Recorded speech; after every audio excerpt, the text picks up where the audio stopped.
Eu acho que a situação sanitária, política, social, econômica no Brasil é extremamente grave.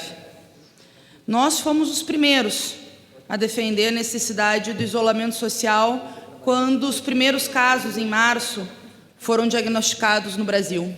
Suspendemos o congresso do nosso partido, cancelamos os atos de justiça para a nossa vereadora Marielle Franco, aliás, crime ainda hoje não resolvido.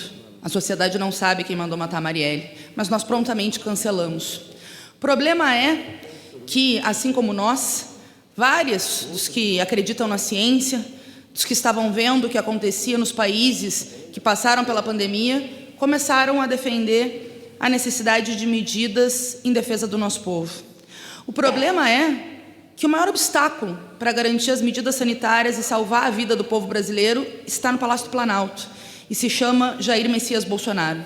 Ainda hoje não chegou o recurso para salvar os estados e municípios e muitos não têm dinheiro para pagar a folha.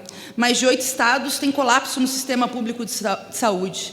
O dinheiro que nós aprovamos para ajudar as pequenas e microempresas foi criado uma série de burocracias. Infelizmente, muitos estão indo à falência, retroalimentando a desigualdade social, retroalimentando a escolha perversa que esse psicopata colocou o povo brasileiro. Ou contrai Covid-19, ou morre de fome, ou morre de desigualdade, ou morre de violência pelo Estado, como foi o caso do jovem João Pedro, de 14 anos, assassinado dentro de casa pela própria polícia. Ou o caso do menino Miguel, 5 anos. 5 anos. Não foi acidente. Nós exigimos justiça para Miguel. Agora, quem bota o povo nas ruas é o Jair Messias Bolsonaro, ao não garantir as medidas necessárias para garantir o isolamento social e a contenção do pico da pandemia. Quem chantageia governos tem sido Jair Messias Bolsonaro e, infelizmente, vários governadores e prefeitos, como o caso do Marquesan, em Porto Alegre, cederam à chantagem, estão abrindo o comércio e colocando em risco o nosso povo, ainda mais agora que se aproxima do inverno. Eu começo com isso porque a situação que nós temos no Brasil é extremamente grave. São 32 mil mortos, quase 500 mil infectados e um governo inimigo da ciência. Um governo que, ao invés de liderar o país, decidiu liderar a extrema-direita na sua sanha autoritária e na sua cruzada pelo fechamento das liberdades democráticas. Todos os domingos, nos últimos 2 meses, eles estão fazendo protestos cada vez menores, mas perigosos, porque eles têm uma estratégia de poder. E uma estratégia de poder que é inimigo das liberdades democráticas. Muitas vezes eu disse aqui, nesse Congresso, nós não temos ilusão no Congresso ou no Supremo Tribunal Federal, mas o pessoal luta por mais democracia, e não por menos democracia. Nós não defendemos e defenderemos, aliás, não defendemos a restrição das liberdades democráticas, mas queremos mais que isso. Queremos, inclusive, unidade de ação para combater os que querem fechar as liberdades democráticas do nosso povo, porque eles têm medo que o povo se organize para lutar por salário, para lutar por saúde, para lutar por emprego. Agora, a luta de classes não para.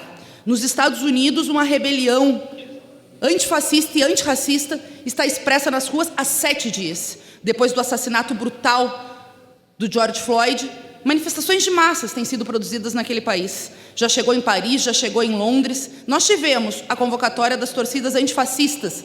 Em Porto Alegre começou há mais de um mês, domingo agora, em São Paulo. Nós não temos dúvida de que quem não garante o isolamento necessário, que é uma necessidade, é o Jair Messias Bolsonaro. E é por isso que eu tenho a convicção de que povo na rua e mobilização não é gatilho para golpe nenhum. É trava contra um golpe autoritário, porque o Bolsonaro é autoritário e porque ele seguirá tentando fechar as liberdades democráticas. E nós precisamos avançar, colocar no Conselho de Ética vários desses quadrilheiros, demagogos, mentirosos. E eu não vou hoje perder meu tempo falando deles. Abrir o processo de impedimento de Jair Messias Bolsonaro, sem sombra de dúvida. E eu estou defendendo isso desde 18 de março. Mas agora as ruas entrarão. Eu me preocupo muito com as medidas sanitárias. E eu vou estar de máscara, de álcool gel, preparada no domingo, junto com o povo em Porto Alegre e ajudando a organizar. Mas eu não tenho dúvida alguma de que a luta de classe segue sendo o motor da história e que é fundamental que haja a mobilização do nosso povo que combine a luta antirracista com a luta antifascista em defesa dos direitos do nosso povo, fora Bolsonaro, fora Trump, fora obscurantismo.